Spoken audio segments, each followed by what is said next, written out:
Hi and welcome back to the course. In this video we're just going to be taking a look at how we can create our post class.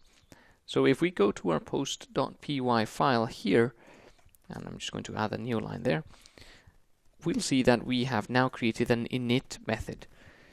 So when we create a new post object, when we tell Python I want one of these new things that you can call posts and that have title, content and author, when we do that, we can specify the title, the content, and the author of the post upon creation.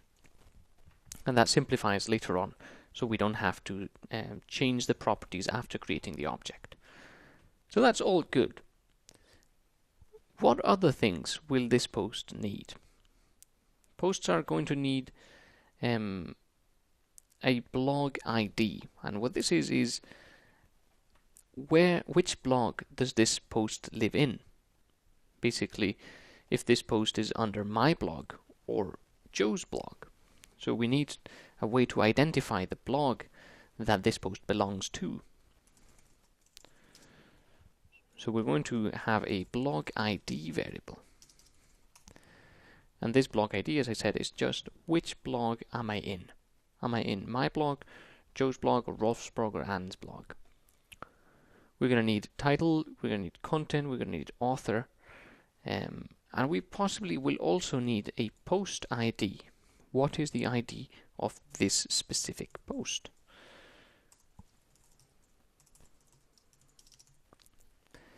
So this ID is used to identify the post. We could use the title as an identifier, but then we would never be able to have two posts with the same title. So that may not be a big problem, but just in case, let's stick to having an ID for each post. And this ID is always going to be unique.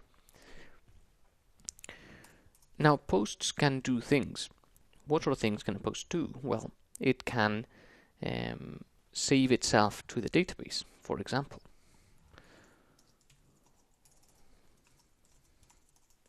And you may be thinking, well, a post can't really save itself to a database, can it?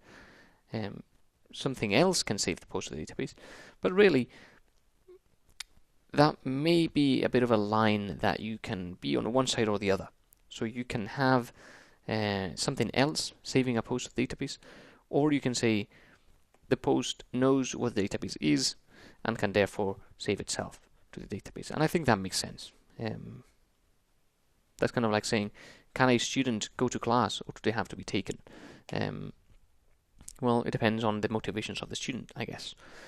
So in this case, let's say the post can save itself to the database because it knows where the database is, and therefore it can simply put its own data into the database. So what is the data that this post contains, or what makes up this post? So in order to decide what makes up this post, I'm going to create another method called JSON.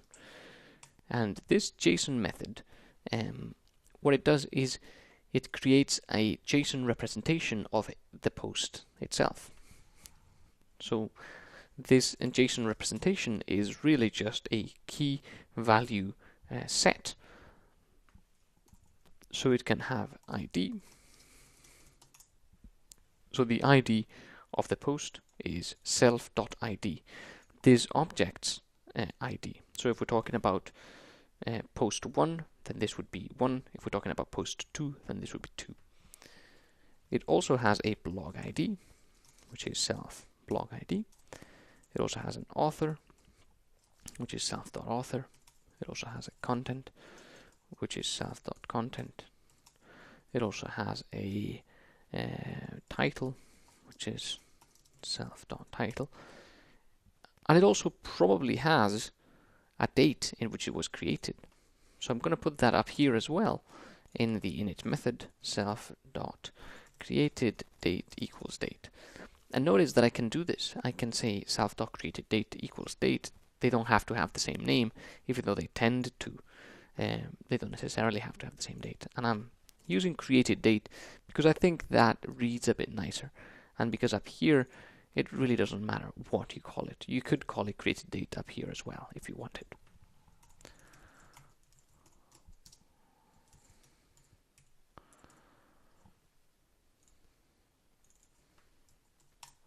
There you go. So this JSON method now returns a JSON representation of the object. Basically, the ID and then the ID, blog ID, and all of the data then related to this blog post. And then the save to Mongo method or action, the only thing it has to do is it has to say, get this data here and put it in the database. So what we'll do is say database.insert, and we're going to work on what this is in a moment. Posts self.json. We're going to be creating the database class in the very next video. So do not worry if you think this is a bit of magic, because I appreciate that it may look a bit like it, but really it will work.